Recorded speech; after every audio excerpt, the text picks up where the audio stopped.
Good morning class 10th। शुरू करते हैं आज का क्लास। हम लोग डिस्कस कर रहे हैं पॉलिटिकल साइंस में चैप्टर 1 पावर शेयरिंग। आज हम लोग डिस्कस करेंगे, हमारा सब टॉपिक रहेगा एकोमोडेशंस इन बेल्जियम। हम लोग ने अब तक 2 क्लासेस डिस्कस कर चुके हैं इसमें, और जिसमें हम लोग सबसे पहला तो इंट्रोडक्टरी था जिसमें पावर शेयरिंग कितने इंपॉर्टेंट है, और जो कंट्री थी बेल्जियम एंड श्रीलंका, उसकी प्रॉब्लम्स डिस्कस किया था। लास्ट वीडियो में हमने डिस्कस किया how the problem of Sri Lanka and how they have solved these problems, or what are the situations, means what are the consequences related with that we have discussed. So today we are going to discuss the problems of Belgium of power sharing and how they tackle with this problem. Then at the end we will follow up that the two country which one is much better able to solve the power sharing of that country. Okay, so we will start with the accommodations in Belgium. The Belgium's leader took a different path. Now once again, what is the problem related in Belgium? We will again we have a small recall that the country where they are having Dutch speaking people in the country, Dutch speaking and French speaking. So 59 and 40% was there in the regions, and in the capital Dutch speaking are 20% and French speaking are 80%. So both, though Dutch want to control the country and they wanted to control the capital also, but situation was what, because they have not major in capital. Who was in majority? The French speaking. So these are the problems and how they solve their problems. The Belgium leaders, what they have decided for them, how they are going to solve their problems, that both these Dutch speaking and French speaking people should accommodate without having any problems. So the Belgian leaders took a different path.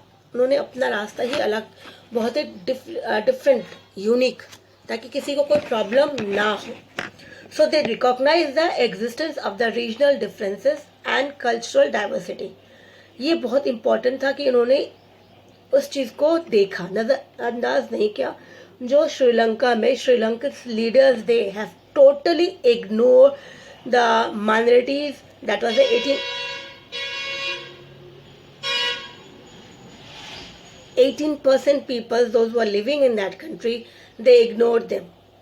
But over here they recognize the existence कि नहीं, हमारे अलावा और भी लोग हैं जहाँ पे कल्चरल डाइवर्सिटीज़ है, रीजनल डाइवर्सिटीज़ एग्जिस्ट कर रहा है, तो उन्हें उनको भूलना नहीं है. इस चीज़ों पे उन्होंने ध्यान रखा. ये बहुत बड़ी बात होती है, इम्पोर्टेंस.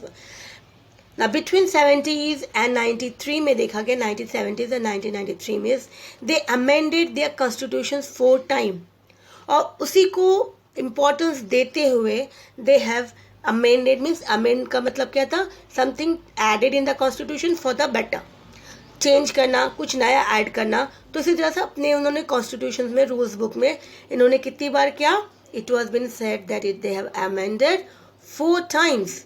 यहाँ पे 4 टाइम्स उन्होंने अमेंड किया. So as to work out an arrangement that could enable everyone to live together within the same country.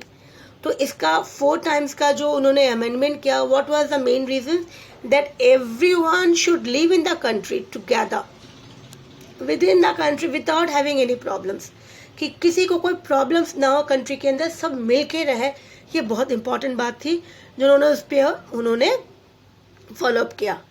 So the arrangement they work out is totally unique. उन्होंने जो arrangement बनाया वो सचमुच बहुत अच्छा था. What they have they worked out in different from any other country and is very innovative.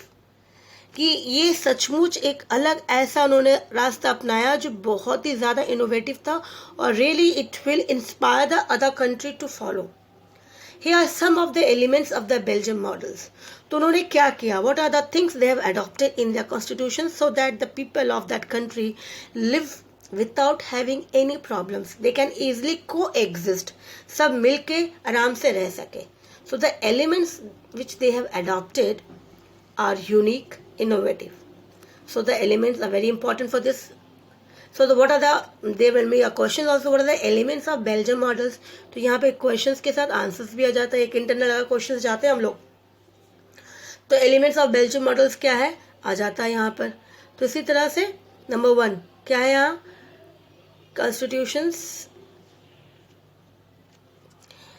Constitutions prescribe that the number of Dutch and French speaking ministers shall be equal in the central government.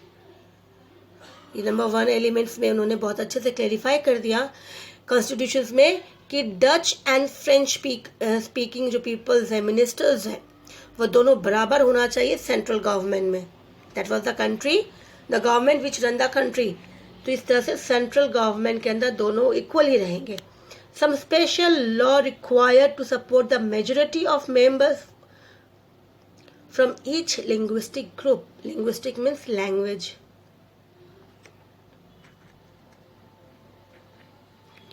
Clear?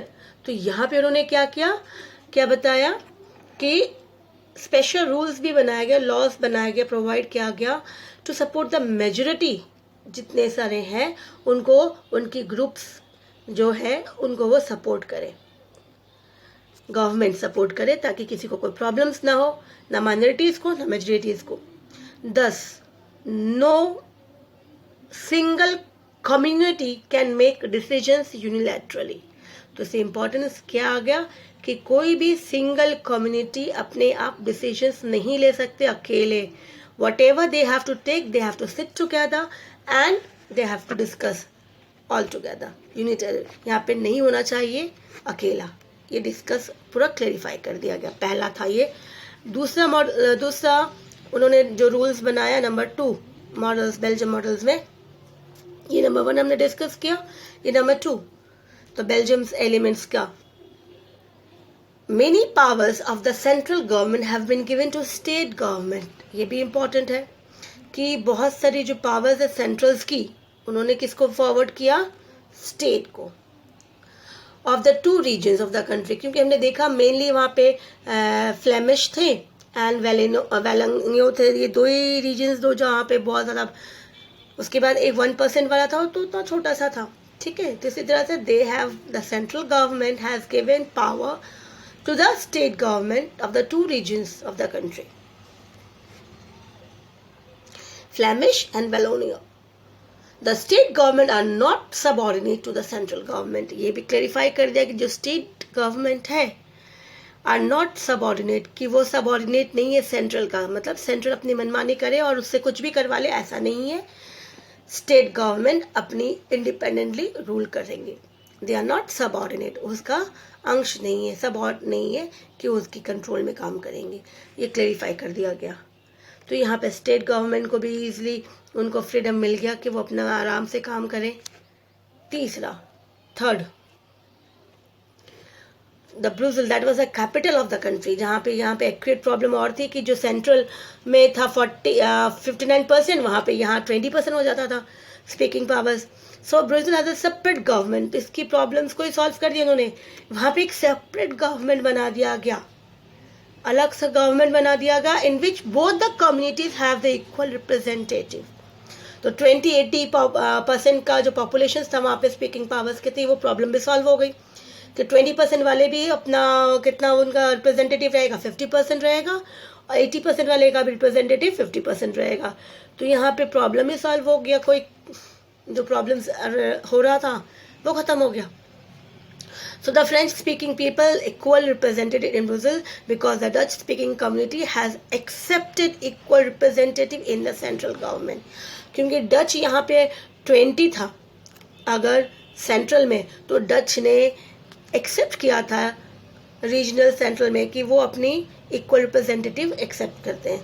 तो इसी तरह से French वालों ने भी accept कर लिया कि कोई प्रॉब्लम्स नहीं है. We will share and will have the equal number of representative. तो इससे प्रॉब्लम सॉल्व हो गई. तो इसी तरह से एक और गवर्नमेंट उन्होंने बना दिया गया that was in the capital जहाँ पे both the communities are equally accepted. French speaking people ने एक्सेप्ट कर लिया डच स्पीकिंग कम्युनिटीज के that they will have the equal representative. तो we have seen how they easily without any problems they have solved the the problem which was arises it was been solve. तो यहाँ पे वापस से एक बार recall कर लेते हैं 1 2 3, then we will move to the fourth. तो यहाँ पे जो मॉडल बनाया उन्होंने बेल्जियम मॉडल्स, बेल्जियम मॉडल में पहला क्या बताया उन्होंने कि कॉन्स्टिट्यूशन वहाँ पे प्रिस्क्राइब कर दिया गया कि Dutch and French speaking ministers equal होंगे. स्पेशल लॉ बना दिया गया so that they will support the majority groups. पहला एंड उसी पहले में था that not a single community can make decisions. कोई भी डिसीजंस यूनिलैटरली नहीं होगा, दोनों ही मिलके बैठेंगे तब जाके डिसीजंस आगे बढ़ेगा. Number 1. Number 2, central government has given status और power to the regional government. Central government ने अपना पावर शेयर किया स्टेट गवर्नमेंट के साथ और स्टेट गवर्नमेंट को बता दिया गया that state governments are not the subordinate of the central government. Number 2. Number 3, Brussels in which they have made separate government. अलग से सेपरेट गवर्नमेंट बना दिया गया. वहां पर भी French and Dutch speaking will have the equal representative. तो ये इस तरह से थर्ड हो गया. देन फोर्थ,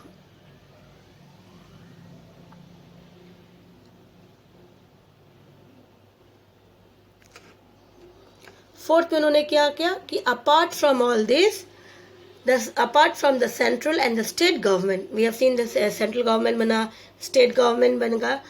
इसके बाद आता there was a third kind of government. एक और government बना दिया गया, third government. This community government is elected by the people belonging to one language community, Dutch, French and German, because German is also the one person speaking. So it should be given some power to German also. Is very important. तो उनके बारे में भी सोचा जाए. भले वो 1% थे बट वो एग्जिस्ट करते हैं. ये बहुत इंपॉर्टेंट अच्छी बात थी जहाँ पे इन्होंने उसको they have just not neglected, they also make a part of them. उन्होंने उनको भी अपना एक सदस्य, एक हिस्सा बनाया. तो इसी तरह से थर्ड गवर्नमेंट जो उन्होंने फॉर्म किया उसमें इन्होंने सबसे इम्पोर्टेंट क्या रखा, जिसे we can call it as a community government. तो यहाँ पे community government means people those who are speaking, तो elected by the people to one language. जैसे डच हो गया कम्युनिटी, फ्रेंच वाले हो गए जर्मन स्पीकिंग. अभी मतलब नहीं कि कौन कहाँ रहता है, आइदर वो सेंट्रल में रहे या स्टेट में रहे, दैट डज नॉट मैटर, उसे कोई मतलब नहीं है. तो यहाँ पे थर्ड गवर्नमेंट उनके लिए, किसके लिए, community government, the peoples who are speaking Dutch, French and German.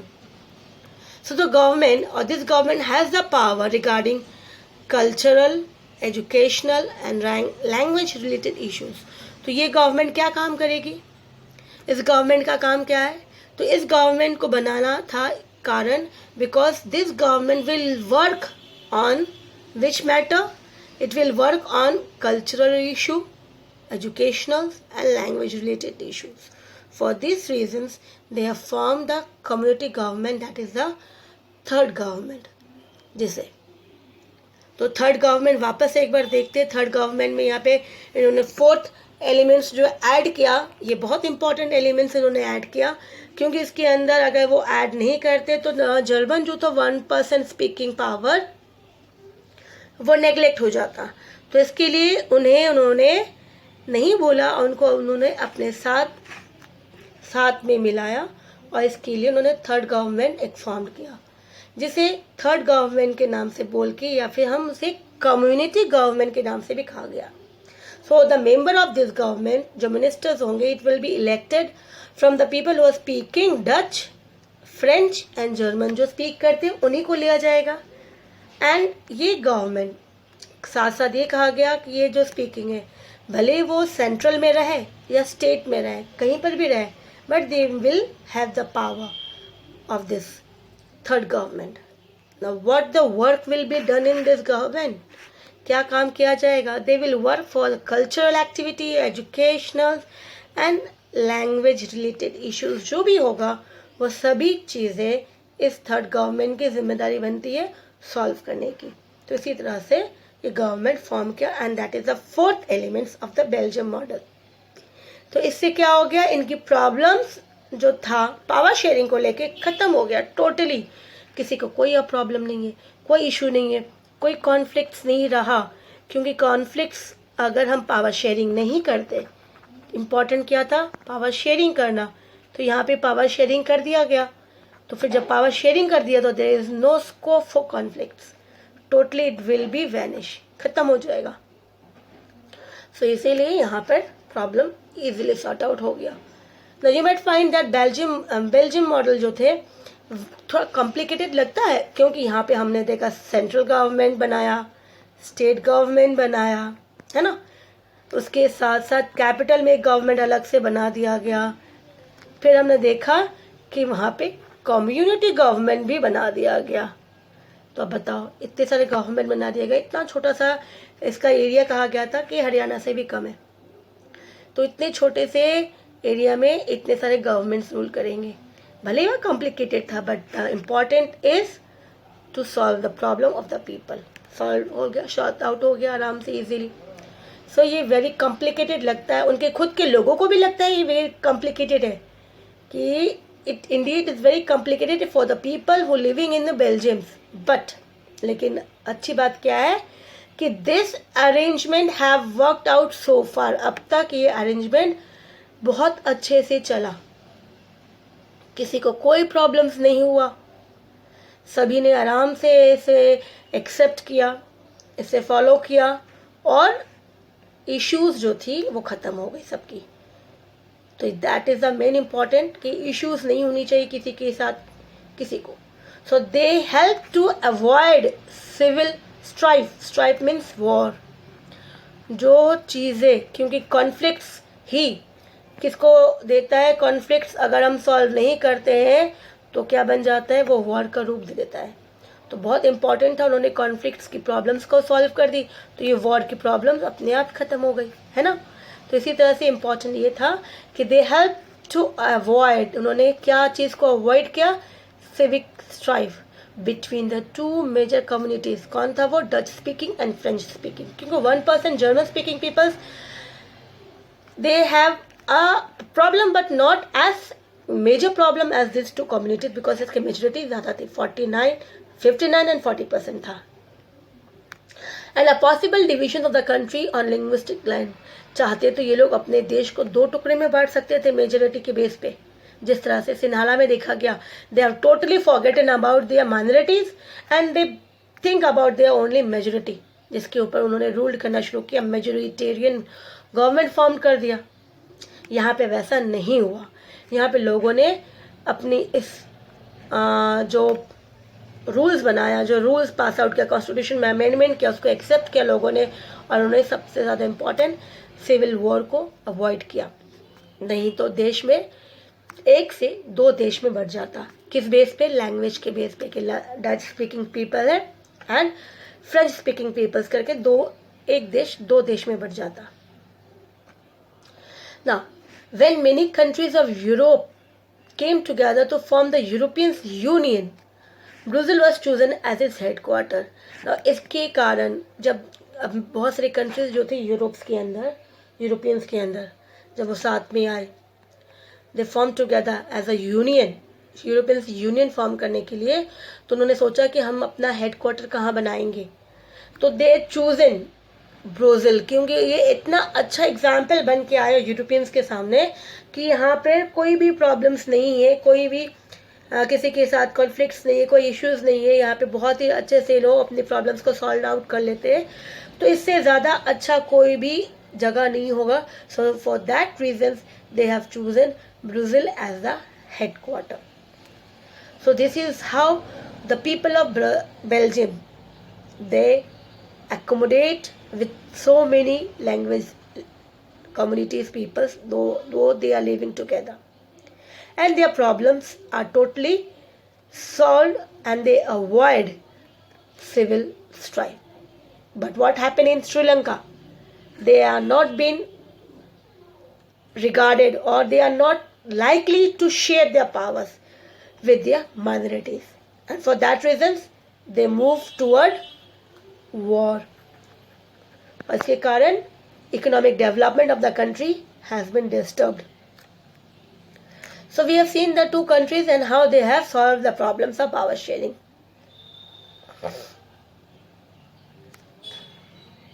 What do we learn from this true story of Belgium से श्रीलंका? क्या हमने सीखा इसमें से? That both these डेमोक्रेटिक, दोनों डेमोक्रेटिक थे, बट दोनों ने पावर शेयरिंग को डील किया डिफरेंटली. बेल्जियम्स के लीडर्स ने रियलाइज किया यूनिटी बहुत इंपॉर्टेंट है, और वो तभी होगी जब हम सबकी फीलिंग्स को साथ में मान के चलेंगे, उनकी इंटरेस्ट के बारे में डिफरेंट कम्युनिटीज़ को साथ में लेके चलेंगे, तब हम एक साथ रह पाएंगे, तब हम डेवलप करेंगे.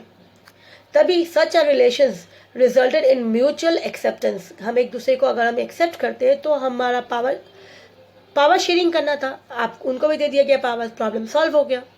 लेकिन Sri Lanka has shown different, totally contrasting example, सबसे अलग. It shows us that if a majority community, इन्होंने क्या दिखाया कि अगर मेजोरिटी चाहे तो अपने पावर्स के बल पे डोमिनेंस कर सकते, रूल कर सकते, और वो पावर शेयरिंग नहीं करना चाहे. लेकिन इससे क्या नुकसान हुआ, हमने क्या देखा? It undermines unity of the country. इन्होंने नज़रअंदाज कर दिया, या फिर मान लो ये भूल चुके थे कि देश में क्या हो सकता है अगर वो नेग्लेक्ट करते हैं माइनॉरिटीज को. So it totally results, we have seen the two different results. So what we have came from this, that is important to share powers, because giving up power little bit, there is no problem, because we are living together, so we should have power sharing with the others also. Next class we will learn about why power sharing is desirable. Okay, so till then, take care.